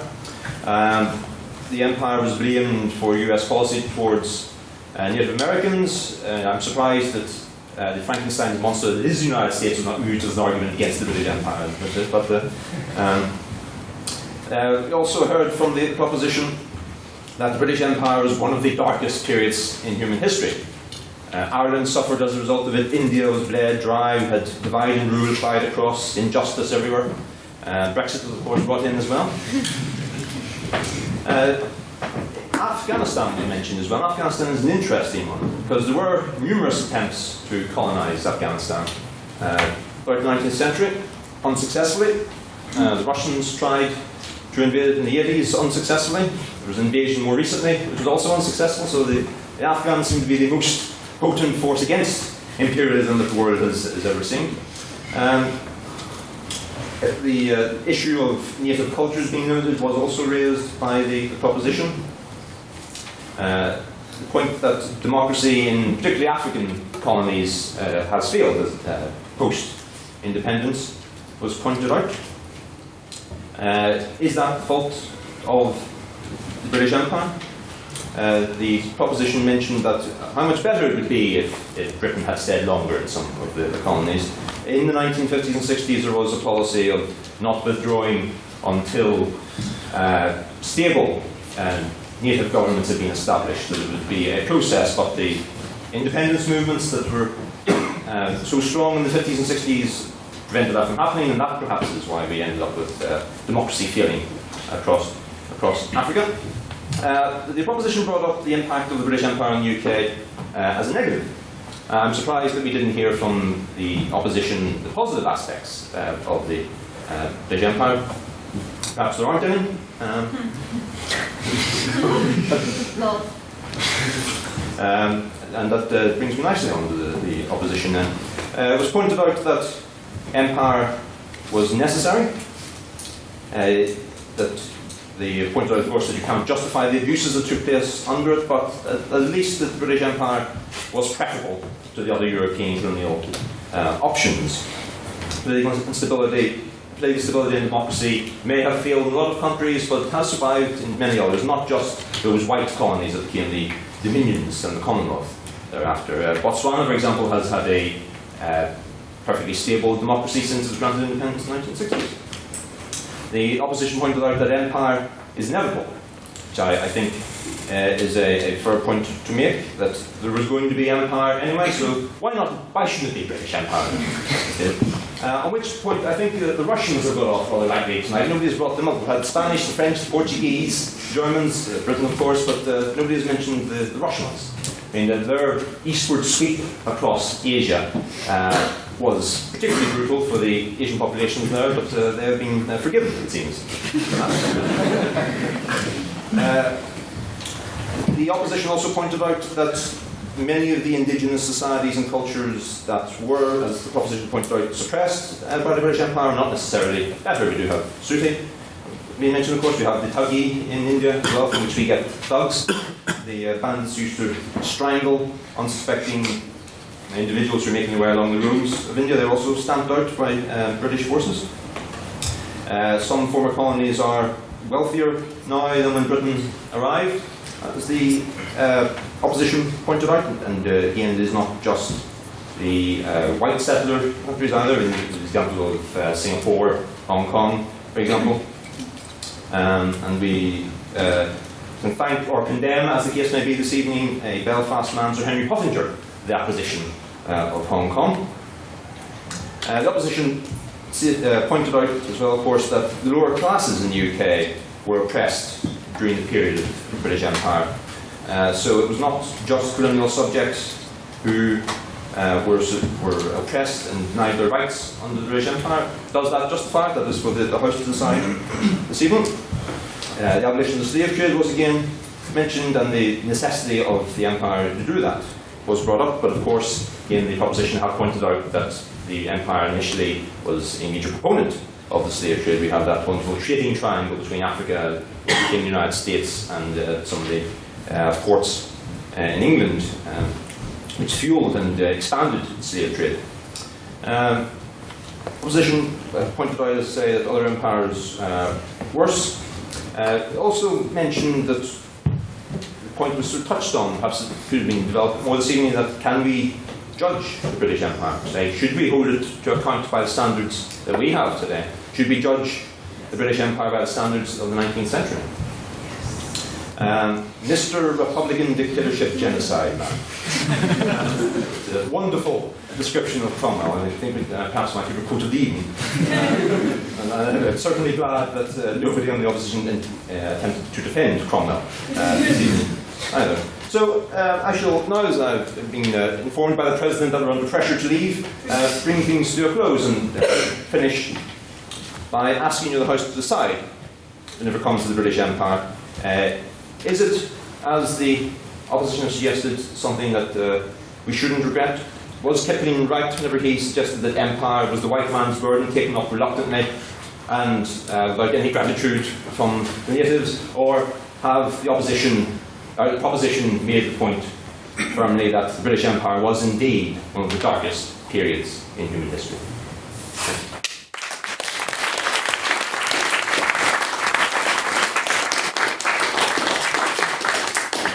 Thank you very much, Dr. Goss. And might I just say that after 5 years, the sun has finally set on your contribution to this particular motion. So yes, at long last, we move to the deciding vote. I've been informed that I was a little unclear at some point in previous weeks about this one, so to be very clear. This is a vote on speaker ability. It may seem strange, but that's simply how it's done. It is not whether you're sitting there right now thinking, yes, I terribly regret the British Empire, or no, I do not at all. It's whether you think this side spoke better, that side spoke better, or whether they both spoke equally well, like terrible, or you wish to express an opinion. Okay? Clear? So, the motion this evening was this House regrets the British Empire. Could all those who would like to vote this way, please raise your hands and say aye. Aye. Okay, whoa, keep them up, keep them up.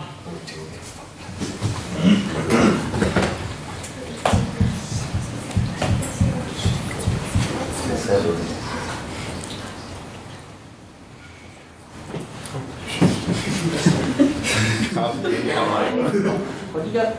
39. Yeah, so. All those who would like to vote along this way, please raise your hand and say nay. Come on, really get it out there. Nay. Keep them up, keep them up, keep them up.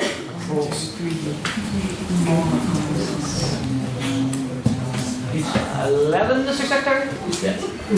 And all those who think both sides spoke equally well, equally terribly, or wish to express no opinion whatsoever, please raise your hand and say it loud, say it proud, say meh! Meh! Hey! Are you getting up?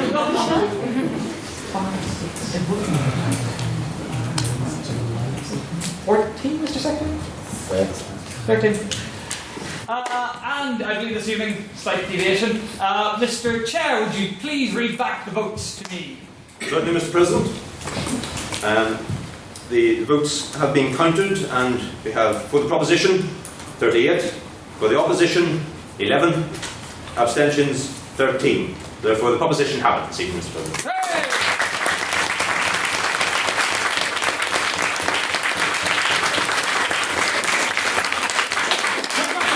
Congratulations to the proposition. The time, according to my watch, is now 9:20. I do hereby declare this meeting adjourned.